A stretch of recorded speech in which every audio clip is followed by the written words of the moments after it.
Good morning guys. Araw ng Sunday. Ito tayo. Ito bumubulwak ang tubig doon. Tingnan natin yung heat compressor. Tapos palit ng radiator na. Tapos ayan na. Thermostat.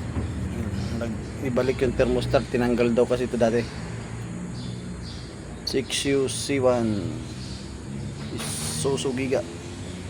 Ito yung avatar, yung modelo.